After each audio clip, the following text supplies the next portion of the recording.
नमस्ते दोस्तों, स्वागत है हमारे YouTube चैनल में।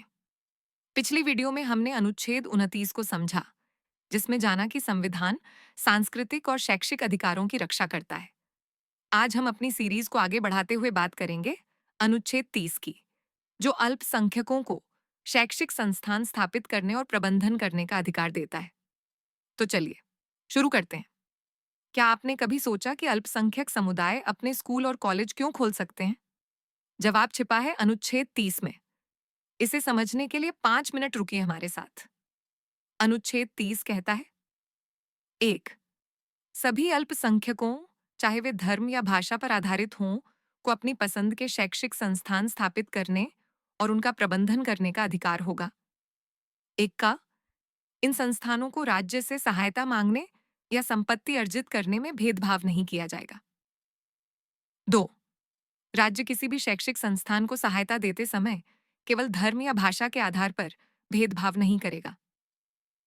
सीधे शब्दों में यह अनुच्छेद धार्मिक और भाषाई अल्पसंख्यकों को अपने स्कूल, कॉलेज या अन्य शैक्षिक संस्थान खोलने और चलाने की आजादी देता है और सरकार को यह सुनिश्चित करने की जिम्मेदारी देता है कि इन संस्थानों के साथ भेदभाव न हो। पहला हिस्सा, अनुच्छेद 30 का मतलब अनुच्छेद 30 का उद्देश्य अल्पसंख्यक समुदायों को अपनी सांस्कृतिक और धार्मिक पहचान को बनाए रखने के लिए शैक्षिक स्वायत्तता देना है। उदाहरण के लिए, मुस्लिम, सिख, ईसाई या तमिल भाषी समुदाय अपने मूल्यों और भाषा को बढ़ावा देने के लिए स्कूल खोल सकते हैं। साथ ही यह अनुच्छेद यह सुनिश्चित करता है कि सरकार इन संस्थानों को अनुदान या मान्यता देते समय पक्षपात न करे।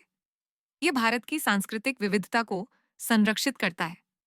दूसरा हिस्सा, ऐतिहासिक संदर्भ, जब संविधान बनाया गया तब भारत में कई अल्पसंख्यक समुदाय अपनी पहचान और शिक्षा को लेकर चिंतित थे। औपनिवेशिक शासन में अक्सर उनकी सांस्कृतिक जरूरतों को नजरअंदाज किया जाता था। डॉक्टर बाबा साहब आम्बेडकर और संविधान सभा ने अनुच्छेद 30 के जरिए यह सुनिश्चित किया कि अल्पसंख्यक समुदायों को अपनी शिक्षा व्यवस्था पर नियंत्रण मिले, ताकि वे अपनी संस्कृति और भाषा को जीवित रख सकें। यह अनुच्छेद भारत के समावेशी और धर्मनिरपेक्ष ढांचे का हिस्सा है। तीसरा हिस्सा, आज की प्रासंगिकता। अनुच्छेद 30 आज भी बहुत महत्वपूर्ण है। इसके आधार पर अल्पसंख्यक समुदायों ने देश भर में स्कूल, कॉलेज और विश्वविद्यालय स्थापित किए हैं, जैसे अलीगढ़ मुस्लिम विश्वविद्यालय और खालसा कॉलेज। सुप्रीम कोर्ट ने कई बार इस अनुच्छेद के तहत अल्पसंख्यक संस्थानों के अधिकारों की रक्षा की है। उदाहरण के लिए, कोर्ट ने यह सुनिश्चित किया कि सरकार इन संस्थानों के प्रबंधन में अनावश्यक हस्तक्षेप न करे। हालांकि यह अनुच्छेद यह भी कहता है कि ये संस्थान कानून और राष्ट्रीय हितों के अधीन हैं। उदाहरण मान लीजिए, एक सिख समुदाय अपने बच्चों के लिए गुरमुखी भाषा और सिख इतिहास सिखाने वाला स्कूल खोलना चाहता है। अनुच्छेद 30 उन्हें यह अधिकार देता है। या अगर सरकार किसी अल्पसंख्यक स्कूल को केवल उसके धार्मिक आधार पर अनुदान देने से मना करती है, तो यह अनुच्छेद 30 का उल्लंघन है। तो दोस्तों, अनुच्छेद 30 भारत के संविधान का एक महत्वपूर्ण हिस्सा है, जो अल्पसंख्यकों को शैक्षिक स्वायत्तता देता है और भारत की सांस्कृतिक विविधता को मजबूत करता है। अगली वीडियो में हम अनुच्छेद 31 को समझेंगे, जो संपत्ति के अधिकार से संबंधित था।